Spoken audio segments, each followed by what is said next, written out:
In September 2018, an Emirates Airbus flight carrying 521 passengers departed Dubai on a 14-hour non-stop flight to New York. When it reached JFK Airport, the flight was quarantined by the Center for Disease Control and Prevention when over 100 passengers reportedly experienced flu-like symptoms.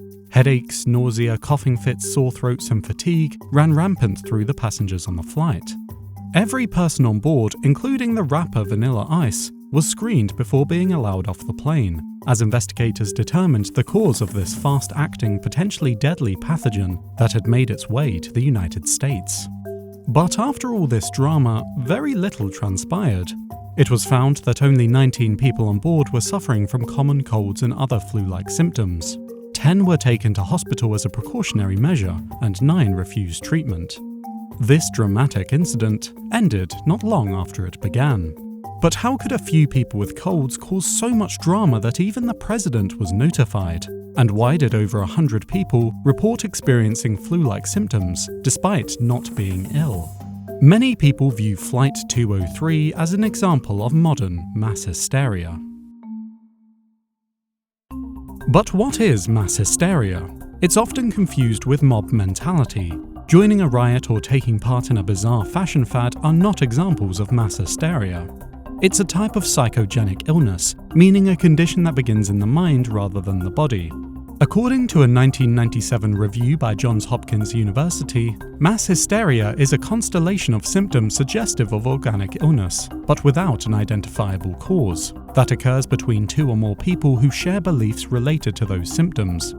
While very few of the passengers on Flight 203 actually had the flu, mass hysteria may be why so many experienced the symptoms that looked and felt very real. There's no better example of this phenomenon from history than the dancing mania that overtook the city of Strasbourg in 1518. It began with just one woman who stepped into the city street and silently began to dance.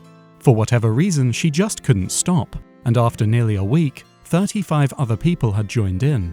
After just 1 month, 400 people had been taken over by this dancing plague. And a plague it was. Dozens of people lost their lives by dancing themselves to death. The extreme physical exertion made people dehydrated, starving, and even have heart attacks. For centuries, this dancing plague stumped scientists. While at one point it was commonly believed the citizens were poisoned by a fungal mold called ergot, this didn't explain why the odd behavior was limited to just dancing. Now the most popular theory is that it was a case of mass hysteria. The illness can be triggered by environmental stresses. Europe was a particularly difficult time to be alive in 1518. With numerous famines, war, rising taxes and increasing rates of syphilis and homelessness, it's easy to see how Strasbourg became ripe for a case of mass hysteria. It's likewise easy to see how this could occur on a plane. With over 500 people huddled in close proximity in a stress-inducing situation, tensions would be heightened. Passengers would be out of their comfort zone and more likely to notice signs of danger, including illness. If it appeared that a sickness was spreading around the plane, they may become convinced they were also getting ill and even experience the symptoms. One passenger, Erin Sykes, said, "There were just dozens of people coughing and by mid-flight it felt like a flying infirmary." We are also influenced by people in positions of authority. Officials in Strasbourg originally thought the best solution to the dancing mania was to let those afflicted gyrate the fever away. They hired professional musicians and even built a stage for the dancers. This was a terrible idea and only encouraged more people to succumb to the hysteria. Similarly, on Flight 203, out of the 10 people taken to hospital with real symptoms, 7 were part of the airline crew. As these people would have come into contact with all of the passengers, it's easy to understand how this perception that everyone was getting ill spread. The most effective way of treating mass hysteria is to isolate the individuals exhibiting the behavior and reassure them that everything will be okay. This was eventually what stopped the dancing plague of 1518. The dancers were dragged individually to the shrine of St. Vitus and prayed until their symptoms subsided.